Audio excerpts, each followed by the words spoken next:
Okay, so I've been inspired by the presenters today, but before I start, this is my third DEBRA International Congress, but the first one where I'm honored to be at the Congress with the two people who are responsible for me being a part of this DEBRA family. My daughter, because of whom I got connected with DEBRA, Ira right there, and Professor Birgit Lane, who first introduced the notion of DEBRA to us and who was a catalyst for DEBRA Singapore happening right there.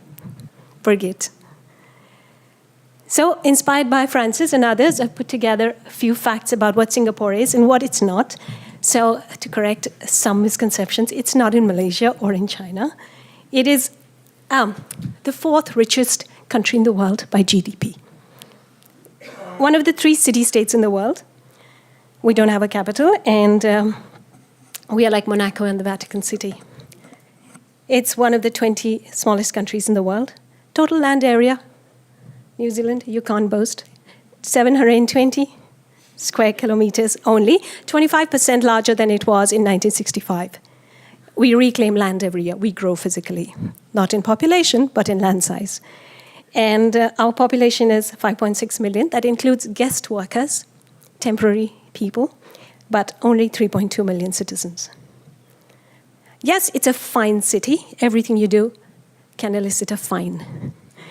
Chewing gum is banned. It's true. Jaywalking and littering are fineable.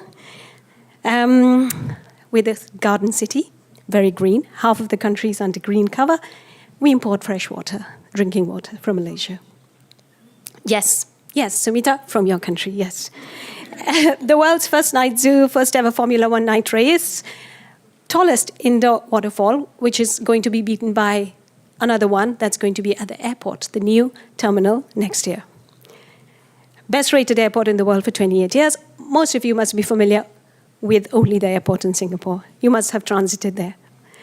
The world's most expensive car ownership. But you're not here to hear that. The one thing I want to point out is the national butterfly of Singapore. We have a national butterfly, which is now the logo of DEBRA Singapore, the one on the right. So the EB population in Singapore, we have approximately 50 families, but we don't have access to them. The access is protected by the Personal Data Protection Act. So we have about 25 members, families registered with DEBRA, and we have 15 only who are engaged and active. We have huge cultural barriers. People don't like to admit that they have a condition. They don't want to lose what in Asia we call face. So face is very important.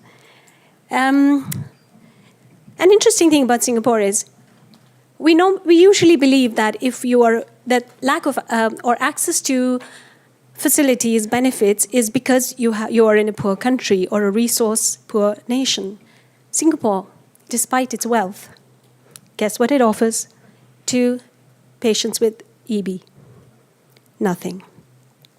We have a MediShield national insurance policy.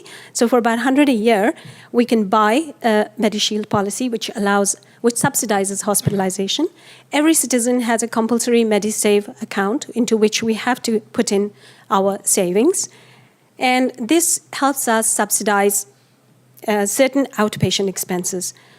But to qualify for this, you have to be under one of the conditions that are listed with the Ministry of Health. EB is not one of them. So we have zero support from the government. We can't even use our own medical savings to pay for dressings for our children. Just correcting some misconceptions that rich countries don't have problems.